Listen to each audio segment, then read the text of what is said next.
Hello बच्चों, let's see the question. The statement of assertion is followed by a statement of reason. Choose the correct option. Assertion: the inability to produce children in spite of unprotected sexual practices is called infertility. Reason: the factor for infertility could be physical, congenital disease, drugs, etc. Option A: both A and R are true, but R is the correct explanation of A. Option B: both A and R are true, but R is not the correct explanation of A. Option C: A is true, but R is false. And option D: A is false, but R is true.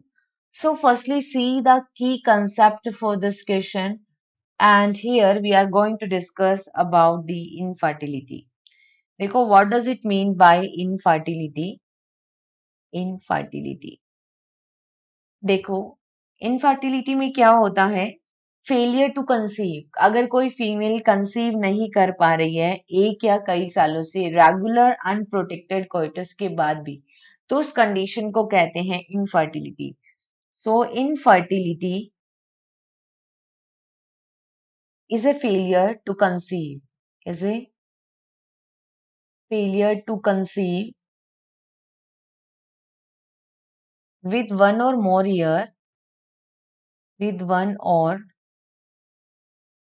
years of regular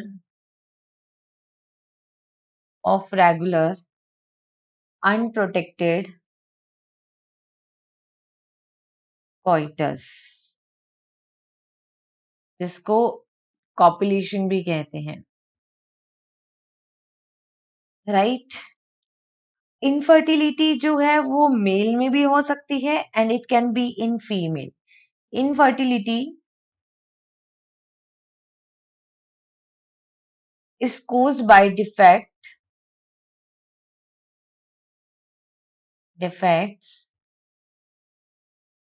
in the male or in the female, और दोनों में ही हो सकती है, और in both. देखो, कई सारे फैक्टर है जो इनफर्टिलिटी कोज करते हैं.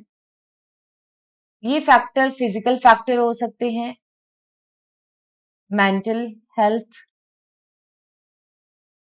ठीक है, या फिर हम कहें ड्रग एडिक्टेड. अगर कोई कपल ड्रग एडिक्टेड है तो उनके अंदर भी क्या होता है, इनफर्टिलिटी आ सकती है. Now see the statement. Assertion में बोला है कि इनएबिलिटी टू प्रोड्यूस चिल्ड्रन. अगर फर्टिलाइजेशन नहीं हो रहा तो चिल्ड्रन कैसे होगा? ठीक है, तो अगर इनएबिलिटी है चिल्ड्रन प्रोड्यूस करने की अनप्रोटेक्टेड सेक्सुअल प्रैक्टिस के बाद भी, तो इसे इनफर्टिलिटी कहते हैं. Yes, it is true. Factor जो इनफर्टिलिटी को अफेक्ट करते हैं, that can be physical factor, congenital मतलब बाय बर्थ, और डिजीज और ड्रग्स हो सकते हैं. तो यहाँ पे असर्शन एंड रीजन दोनों ट्रू है and R is giving the correct explanation of A. So here the finally correct answer is only option A. Hope you understood it well. Best of luck.